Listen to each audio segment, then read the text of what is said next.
Hello and welcome to my last day in Kenya, for this trip at least. I have lost track of what day the trip is, but I'll know by the time I'm editing this, yeah. There is a really big bird that is like walking across right now. I don't even know what it is. It's like a pelican or a heron or something like that. There's also some zebras out in the distance too. They came to the watering hole. We started the day with our last game drive, and I was able to get up earlier today. I set all the alarms. I actually listened to the alarms this time. And it was still dark out when we went out, but we got some really good shots of Mount Kenya today. Out in the distance, the peak was clear, and then as the sun came up, the peak got more and more obscured, but it was impressive. Like with the last game drive, I didn't get as many shots because by this point we've seen a lot of the animals. I just wanted to spend some time actually enjoying the presence of the animals instead of just having to photograph them the whole time. But there weren't as many animals out. There was a lot of landscape, which honestly was very nice. The landscape is very beautiful here. It was a huge buffalo day. We kept seeing buffalo after buffalo, and we kept coming across herds of buffalo, and honestly I find the buffalo pretty cute because the buffalo here, like the Cape buffaloes, they're essentially wild cows, and the cows are just big dogs. They probably think we're in the cage and they're just roaming around free, honestly. The Jeep kind of just looks like a cage to them, yeah? It's almost like being in an aquarium where you can swim with the fish. It's like we've entered a terrarium where we can be closer to the animals rather than caging the animals. We're caging the humans to make it work. But we also interacted more with the rhinos today. There are different species of rhinos, and Sweetwater's Camps has the last two great northern white rhinos in the world. If these die without reproducing, the species is extinct. They're trying to take steps to prevent that from happening. They had brought 4 over in the past, 2 males and 2 females, I think. And all the males are dead now. There's only 2 females left. So they got a lot of the genetic material from the last male rhino before he died in 2018, and they're going to try to reproduce and bring back the species. That's on a bit of a cliffhanger right now. We got to see the 2 rhinos, and there's a 3rd rhino in the enclosure with them for company. Even though it wasn't the same species, rhinos probably recognize their other rhinos, and they're trying to get like the exact breed. They're not trying to dilute it by mixing breeds, I asked, because honestly that would seem smart. I am curious about the genetic diversity. If there's only one left, eventually inbreeding is going to happen, even if they do try to bring it back. Shortly after we saw those rhinos, we ended up going to the rhino graveyard. So they had like signs of the white rhinos that they had from that species there, including some of the ones that had passed on. And they had a rhino graveyard. So there are like headstones of various rhinos that they came to know and love in the conservatory. They had headstones, and it basically had their name, their date of birth, their date of death. And they don't have an exact day, they just have the month most of the time. They also had how they died and if they had their horns when they died. Because unfortunately, most of the rhinos in that graveyard were victims of poaching. That is something that Kenya is really cracking down on hard. The outgoing president did suggest the death sentence for people caught poaching because 5 to 10 years is not enough of a deterrent to stop them from poaching again. I do think that is extreme. I don't really think the death penalty is valid for really any reason, but I can understand why people would react that way. And it's nice that there was a tree there in the middle of the graveyard, and there are dozens of nests of these yellow birds there, so there's like some life in the graveyard too. Towards the end of our game drive, we ended up stopping at the actual equator. I had a chance to go on the equator before, about 11 years ago, but unfortunately I was ill that time and could not do it. So it was very nice to actually finally get to do it. The other 2 groups were there. They had a sign of Africa there saying you are at the equator, and we got to take a picture at the equator. And then I realized that there was like a little raised concrete part at the equator, like marking the actual equator. So I walked it like a tightrope, and one of the other ladies of the group is like, "Hey, be careful, I'm not carrying you, don't break any bones, don't fall." So at one point I jumped off and put one foot on each side. It's like, I'm straddling, I'm stepping in both hemispheres. Yeah, there's also a nice signpost saying how far various cities were all around. I knew Philadelphia would be too much to hope for, but they do have New York, which was close enough. Oh, we have a really honky geese here. Yeah. Then after that, we came back and we had breakfast. And then we went to our rooms to go pack. There was a shower here. I attempted to take a shower, but I couldn't figure out the hot water, and I didn't want to keep on wasting water. At least my hair is washed. I just took care of my hair. Everything's all packed at this point, and just have to wait for them to come and be taken away.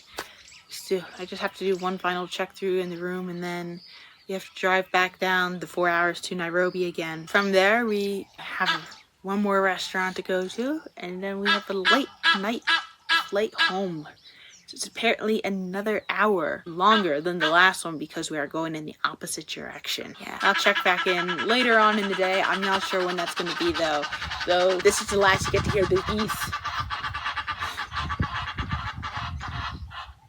Me too, geese, me too. Hi, I am back home. I do not know how many hours have passed by since I've left Africa, but I figured I would update what happened on the second half of my last day in Kenya for this trip. So after I left off last, we went to lunch. We took a picture in front of the Sweetwater sign, and then we went to lunch. Then we just spent some time enjoying the nice environment, seeing the last animals. We could still see rhinos in the distance. The zebras had come to eat. And our tour guide told us the story of creation. She asked us, do you know the story of creation? And with my education, it's like, I've heard many different stories of creation. Why don't you tell me the one you're thinking of? So it turns out when God made the world, he was giving animals a various amount of years. So he started with the cow, and he tried to give the cow like 40 years. And the cow's like, oh, 40 years is way too much. I only need half of that. You can give me 20 and I will be happy with that. After that, God made the monkey. With the monkey, he tried to give the monkey 20 years. And the monkey was like, oh, that's too many. I only need 10 to have a good time. God's like, okay. And then God made the dog. And God tried to give the dog 20 years. The dog said, no, 10 years is enough. I'm going to be happy with 10 years. I don't need 20 years. After that, God made the human. And God gave the human 20 years. And the human looked at that and went like, that's a very short amount of time, isn't it?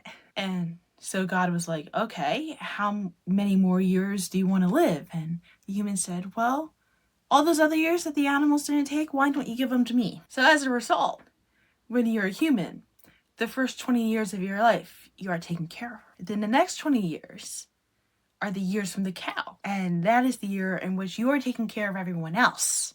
You are getting milked for all the resources you're able to give, whether that's literal breastfeeding or money that you have or the skills that you have, you give back to the community. And then your next 10 years after that are the years you get for the monkey.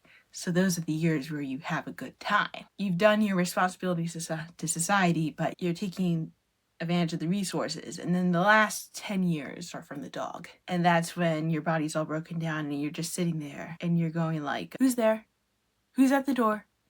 Like every time someone comes by. Of course, as we were guessing parts of the story, we made some modifications where the monkey's probably flinging the feces at the people and the dog involved sniffing the other dog's butt. And one of the other ladies said, the sad thing is I'm probably going to remember the modifications more than the actual story. And then we had our last lunch, and because we knew we were going to a meat restaurant at the end of the day, stayed away from the meat so I would have the ability to appreciate the meat more when it was the main part of the meal. Around 1 o'clock, we got on the Land Rovers to drive back to Nairobi. And it was a relatively alright ride. It got hot in there. The driver had the air conditioner on, and the air conditioner doesn't really work unless you close all the windows because of physics. It's a lot more work to pump cool air into a space than it is to pump hot air into a space. But the air conditioner didn't really work all that well. So we were very chatty for like the first hour and a half or the first 2 hours, something like that. Suddenly,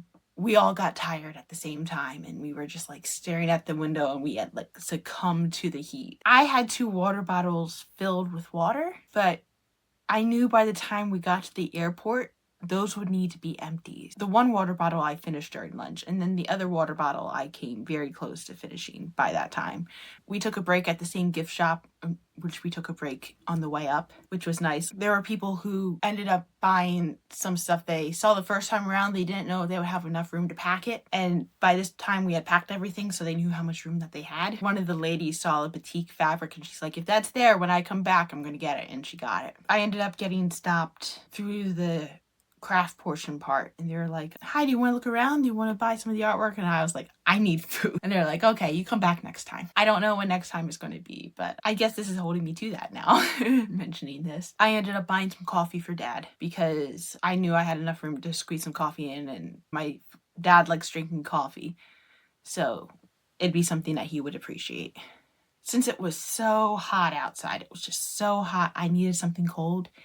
And that place where I bought the Smarties, I saw also had a container of ice cream. So I just bought some ice cream. I think it's a brand that was in the US. It was Magnum, but I've never actually had Magnum ice cream myself. And it was glorious. I got like mint flavored ice cream with the chocolate covering, and it hit the spot. It was nice and cold, and it helped cool me down a little bit. I also ended up asking about the squat toilet again because this was the place with the squat toilets. I used it again because, hey, why not? Turns out the squat toilets are very common around Africa. The places where they have the tourists, they're more likely to have the Western toilets because they're catering to the tourists. But the squat toilets, when you're in a village, are much easier to maintain. The people that I was talking with seemed very surprised that I had a book called Toilets of the World that I liked reading when I was younger that I still have. It's a very intriguing book, although it didn't really have any pictures of toilets in Kenya, so I didn't know what I was going to find. But it did make me less surprised when I came across the squat toilet. It was more like, oh, this is interesting, and less, what is that? But then we got on the Land Rover back to Nairobi, to travel back to Nairobi. And when we entered Nairobi, it became a little bit more obvious because there were a lot more cars and a lot less farmland. We ended up going through the Mombasa Expressway, I think it's called. I forget if I mentioned this or not, but this road that they built, it used to take 4 hours to get across Nairobi, and this shortened it to 45 minutes. But they ended up taking a huge loan from China to pay for the bill. So they are now going to be paying that loan back to China for the next 27 years. And in all honesty, I'm glad that somebody is on good terms with China. It was a nice road. We ended up going through their version of Easy Pass, which they do have the same electronic device that goes on the car where they could just go through, but our Land Rover didn't have that. And our driver stopped at 2 different toll places, where one toll place you get the little slip of paper, and the second toll place you pay for the little slip of paper to pay for that section to go through the toll. There are still humans in the toll booths, which is not something that I see too much of now. In Pennsylvania, we've converted completely to Easy Pass.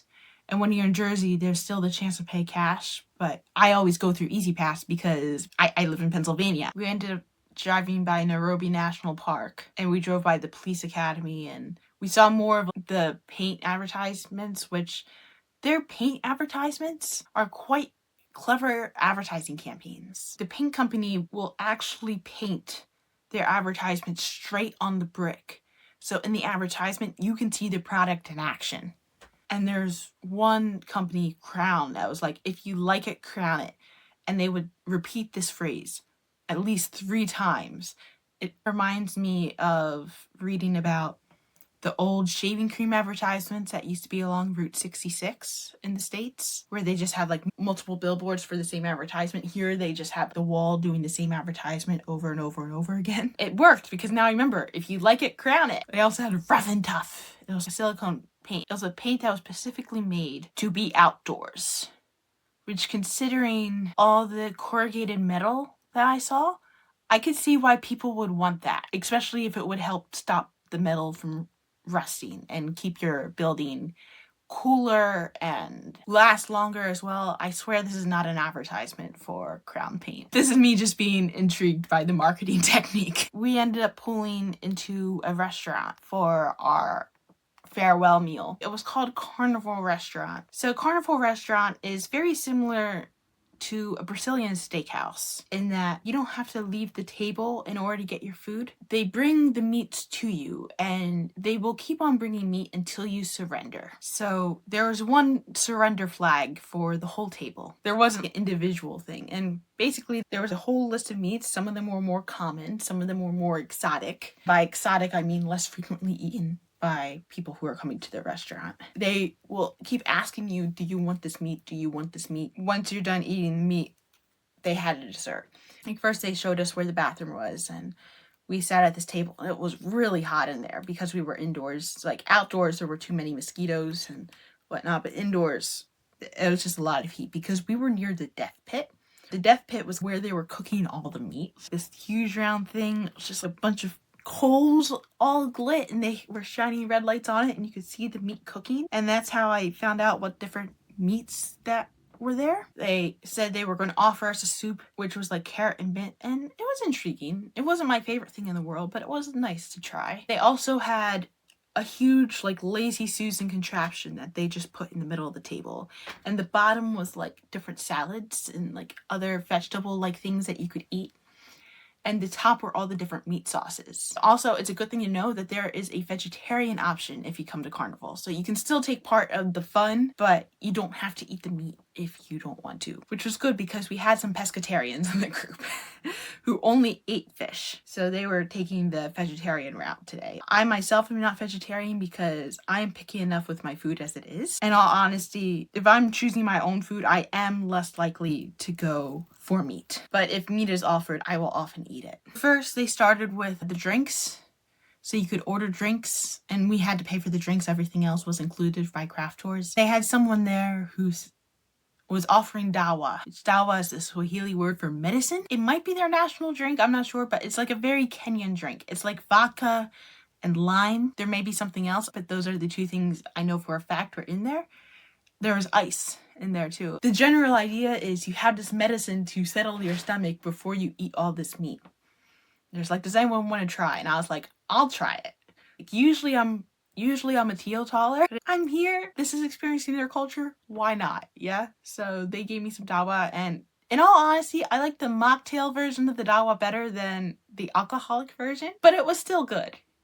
It was just like my baseline of what I would typically order in like a bar in the States. If I'm in a place where they refuse to give me a menu for their various cocktail things, I'll usually order like a gin and sour, which is like an alcoholic lemonade. So this is more like an alcoholic lemonade. But then when they came around with water, I also ordered a bottle of water because I do not drink alcohol without a glass of water. That's just how I drink things. I ended up going through the entire bottle of still water, which was good because I literally sweated out the entire amount of the bottle of water before I ever entered the restaurant on the car ride there. And then because they were offering so many variety of meats, I did make the choice to try all the different types of meats that came there. I ultimately didn't stick to that because they offered the same meat several types of ways, and I decided just one type. If I've already had that animal, I don't need more of that animal. Some of the animals were already cut into small little bits, and they just took tongs and they took it out. Then other animals, like the turkey and the chicken, they had the whole animal stuffed through a 3-foot knife, and you just carved through the animal and just had it fall on your plate. The plates were hot. They gave us cast iron plates to help keep the meat warm. So we were told not to touch it. Like first they started off with the towel thing where they gave us a towel to wipe our hands, which is an activity I very much appreciate. But then like they gave us the towel, the hot plates. They gave us the plates wrapped in a towel. Like they didn't touch the plates directly. So it was kind of like, don't touch that plate, it's hot, hot, hot. Don't touch that plate, it's hot, hot, hot. When I did touch like the edge, it was super hot, but someone else touched the middle of the plate and she said it was like, oh, it's not that hot. I had like chicken, which I did appreciate, and they served beef, which I had like a beef sausage, which I don't typically have a sausage, but I was like, it's here. And then they served pork, which I typically do not like pork, but I still tried the pork that they had, and honestly, I liked it about as much as I typically like pork. And then they served turkey, and like turkey, they had the barbecue sauce, and chicken was with the garlic sauce. And they served lamb, and I've never had lamb before. Or if I had lamb, I don't remember it. But I was afraid if I would be all right with eating lamb because I do find lambs to be very cute. But I tried it, and it was very, very good. The lamb was with the mint sauce. I was given something that was mostly bone, but I still got to try the lamb, and it was very well done. And then they had what they considered exotic meat. So there was ostrich, which ended up being very, very good. They also had crocodile, which I tried, and it's the only one that I spit back out. Like the chicken, it was recommended with the garlic sauce. The taste of the crocodile was good. The texture of the crocodile was too rubbery for my taste. I couldn't bring myself to chew it until it was broken down. And then they served the fish. I think it was tilapia. The tilapia was like a lemon sauce, but the guy was carrying the lemon sauce with him and he just poured it on. And as they're like carving all these different meats for me, I'm telling them, kidogo, kidogo. Because I knew this was a marathon, not a sprint. I wanted a chance to sample the different meats. I also knew there would be dessert, and I wanted room for dessert. Towards the end, one of the other ladies was like, are we all done eating meat? And we were all like, yeah. And the flag was in front of me. So I took the flag out of the thing and I laid it down. It's like, we surrender. And the waiter was right there. He's like, well, I see you were done eating meat. Would you like dessert? And you're like, yeah. So we got the dessert menu, and there was ice cream and sorbet and other fancy desserts. There was a ginger pudding and there was a creme brulee. There's also like this chocolate wrapped thing. And I was very tempted to go for the chocolate wrapped thing, but it's like, no, I haven't had too much ice cream this trip. I want to see what Kenyan ice cream is like. This is my last opportunity this trip to find out what Kenyan ice cream is like, since they said it was homemade ice cream. So I got both chocolate and vanilla, and it was a very small amount, but it was good. I finished that off. And as we were waiting for dessert, the guy came around and we all paid for our drinks. After that, we went to the airport.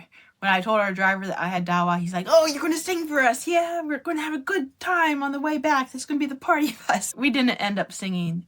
When we got to the airport, we had many layers of security to go through. Towards the end, felt less secure and more ridiculous.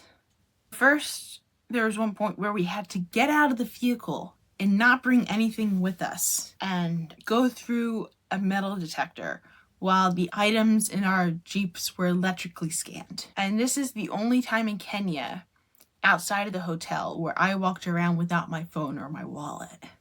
Just like, oh, I don't have my identity anymore. It's a very weird sensation. But it was just like quick, wham, bam, thank you, ma'am, type of deal. And then we drove into the airport and we unloaded our stuff and we said goodbye to our driver, Dan. Dan did an amazing job driving us around. Like, all the drivers that we had on our trip, like Eddie for the first half of the week, and then for the second half of the week, the fan drivers, Dan, Joseph, and Sam, along with the tour guide Joyce, they took amazing care of us. And we got our bags unloaded and we said goodbye to Dan. Joyce brought us to where we were going to be entering the airport. Right as you enter the airport, you have to go through a metal detector. They don't allow anyone who's not a passenger to go through. We had to take off our shoes. We had to take iPads and laptops out of the bag and put them in a tray all by themselves. Go through that typical TSA thing. It's like, okay, they do it right as you go in. Great. But we said goodbye to Joyce, and two people from the group had a different entrance because they were going through business class. We ended up going into line to get our visa checked, to check our bags. We were told to move our coffee to our checked luggage because they wouldn't let the coffee through because it was a powder. That being said, I did bring a powder through with me that I forgot to mention. It was hot chocolate, and they never took it off of me. The weight limit was 23 kilograms. It's 50 pounds. And I didn't bother weighing it. It's like, it is what it is. And I was nowhere near. I was 17 kilograms when they finally put my bag through. I ended up checking in 2 bags. I was very thankful that I had the duffel bag in there.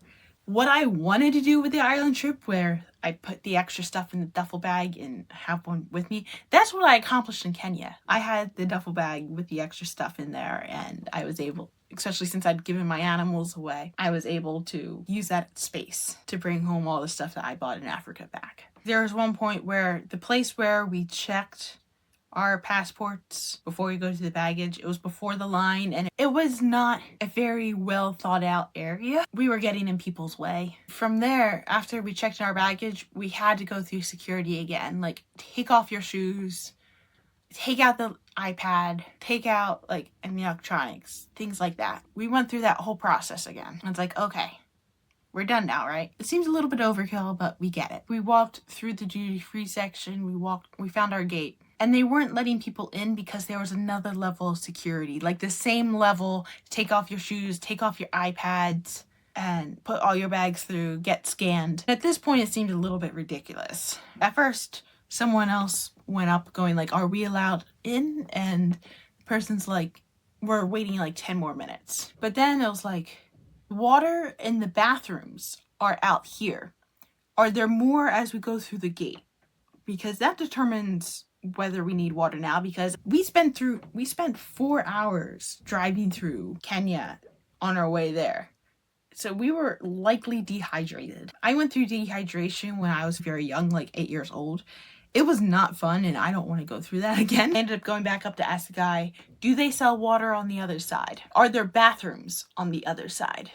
The answer to that is no, they do not sell water on the other side. If you want to buy water, just buying an unopened bottle of water is not enough. You also have to seal it in a plastic bag. And you can ask the people selling you the water for the plastic bag, they should have it. There were bathrooms on the other side. It's like, okay, good. I'm not forced to use a bathroom right now, but I need to get water. I relayed this information to the other people in the group.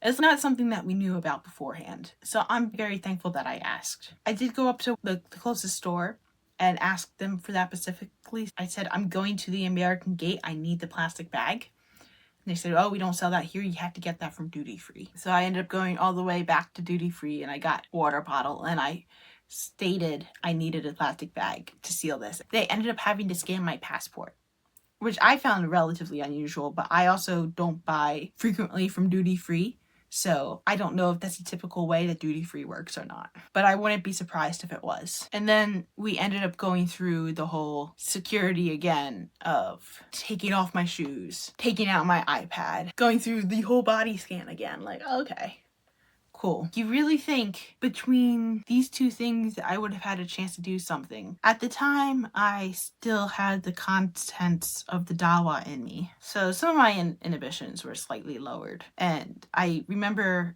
after going through that I fairly announced to the group of people that I was with that it was an absolutely stupid rule. But I did find out afterwards that there are some active terrorist groups in Kenya, and Kenya does rely heavily on tourism. It is their biggest industry after agriculture. On the other hand, I know the US is very anal about security.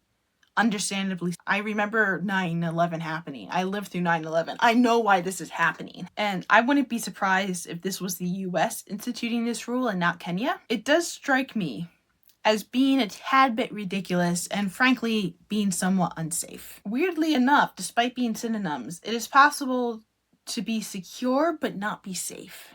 Security and safety are two different things, and you may be very secure in preventing the water going through like that, but it's not very safe if the passengers collapsing from dehydration. I'm relatively healthy, but there were other people in the group who needed water in order to regulate their medicine, especially considering you're in Africa and it is a very hot environment. We were near the equator. It's not a very healthy and safe thing to do, even if it is security. And in all honesty, whatever terrorists figured out that you could still smuggle some sort of explosive or bomb or poison through a sealed water bottle, like the plastic seal is not enough. You have to put it in a plastic bag. This is the part about humanity I do not like. Overall, I'm a very huge fan of humanity, but I do not like that aspect of humanity. Especially considering the fact that we have to put it in a plastic bag means we're making plastic bags, which is not great for the environment. Anyway, I made it through. I ended up using a bathroom in there.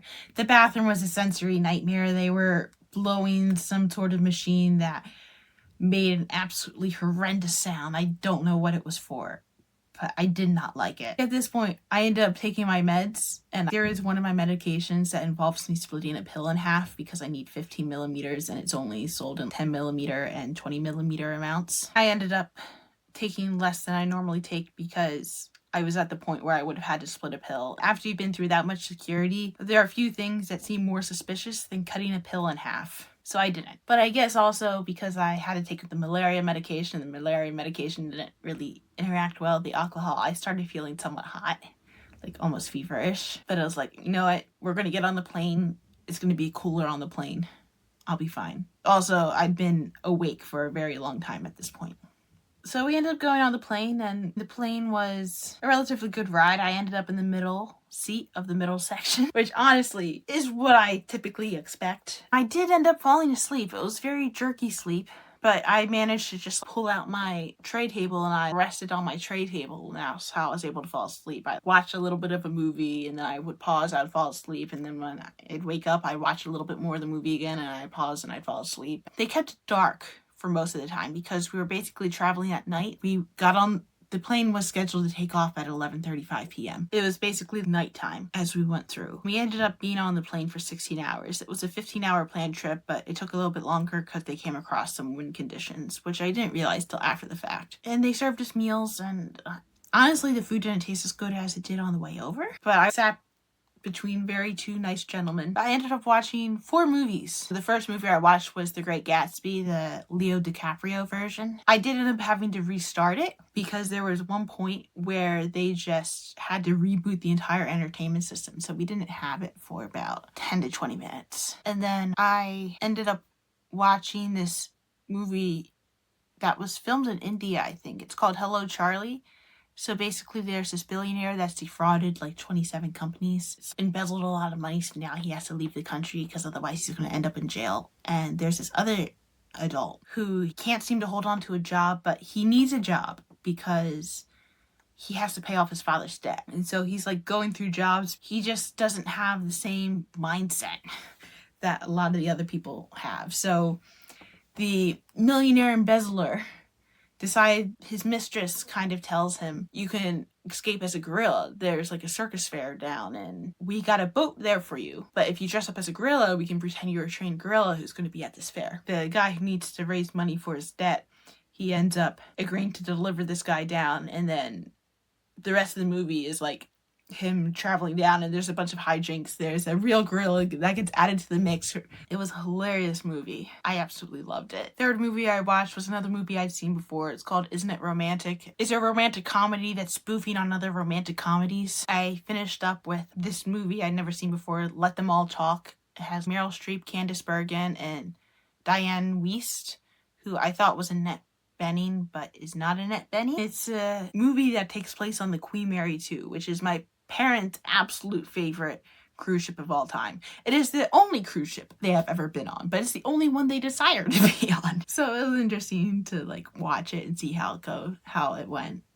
I did have some crocheting I could do. I did start a granny square, which I ended up pulling out because I ran out of yarn. And in the process of making the granny square, I broke my crochet hook. It's the very first time I've ever done that. This was a plastic-ish crochet hook. It was my light up crochet hook that I used earlier in the trip and that I've had for like over a decade, and it broke. It's like, thank you for your service, good crochet hook. I'm probably going to end up buying another one and see if they still sell that. Or maybe I'll just end up buying the Lumos light at this point. But it was like one of my favorite crochet hooks that I've ever had. Fortunately, I had another crochet hook so I could still crochet, but it wasn't the same. Yeah, I had 16 hours of flight time and I have no craft to show for it. And then U.S. Customs was pretty simple. Other people were catching flights. The person who was going to Seattle unfortunately missed her flight because there was only 20 minutes between connections, which is not enough to go through customs and make it to your other flight. So I hope she made it home safely. But the thing that I wasn't expecting that ended up happening was they took us off in the middle of the parking lot and they actually got us onto this huge bus. And we traveled from the bus to the terminal, which kind of blew my mind, honestly. This place is so big that we actually can't just enter straight into the terminal like that. We actually have to drive to the terminal. If there is a place in the world that's big enough to do it, JFK is the place. My luggage made it through. I ended up buying some Dunkin' Donuts. I thought my first meal would be like a peanut butter jelly sandwich or something my dad made, but I was so hungry, I just ended up buying 3 donuts. And I got a Gatorade, because I figured I'd probably be dehydrated, even though I took liquid whenever it was offered with the meal. And then I went outside and my dad picked me up. My dad was waiting in the cell phone parking lot. So basically the moment I showed up, I could just call him and he would just show up, which was nice. He drove me home back to Philly. It was a very uneventful trip back down to Philly. And we stopped by a rest area on the way home, where Dad had a meal because he needed to eat. I was already full by the 3 donuts at that point. And then I got home, I said hi to Mom, and then I went to bed. And that was the end of my trip down to Kenya. And it was absolutely worth it. I'm very, very happy that I went. and there was a letter waiting back home for me from the Craftours company, where the person who made my arrangements basically sent me a thank you note for arranging a company with them, which very nice touch. But it was definitely interesting to see the cultural differences between the idea of what I had of Africa versus what Africa ended up being, and also of Kenya in that regard as well. And they are a lot less stressed out there. I really admire them for that, simply because their business is largely agriculture, and in all honesty, there's not much you can do for agriculture while the plant is in the ground. You just have to wait for it to grow so they can actually spend time just relaxing and enjoying the area. It did help me understand the African immigrant co-workers that I worked with in the past a little bit better, because with Africa there's this whole attitude of pole pole, like take it slow. It's very hot here. If you want to survive, you got to take it slow, enjoy this pace of life. And so it's a very much more relaxed culture than the one that I was brought up in. I live in the country where the Puritans immigrated to. Not the ones where the Puritans came from, but the ones the Puritans came to, and the Calvinists came to. I live in a country where time theft is a thing. The last company I worked for, if you didn't work for over 5 minutes, you started developing time off task. And if you developed over 5 minutes of time off task, it was something that you could be reprimanded for. And people lost their job because they spent too much time away from the machine. Also, the high school that I went to literally added 50 hours of community service to make up for the 3 minutes that we spent not learning, going from class to class. So I remember my African immigrant coworkers that I interacted with. They were hard workers, but they also knew how to relax. There were moments where, as management, we had to push them to work fast, like make it work. And they're probably looking at us going like, what's the hurry? We're going to work hard. The work's going to get done. Yeah? You don't have to push us this hard. But I'm really thankful for that insight into their culture. And in general, I'm really thankful that the Kenyans were willing to share their culture with us. I got to see the animals, but I'm also very impressed with the people that I came across. Anyway, that was today's entertainment. Have a nice day.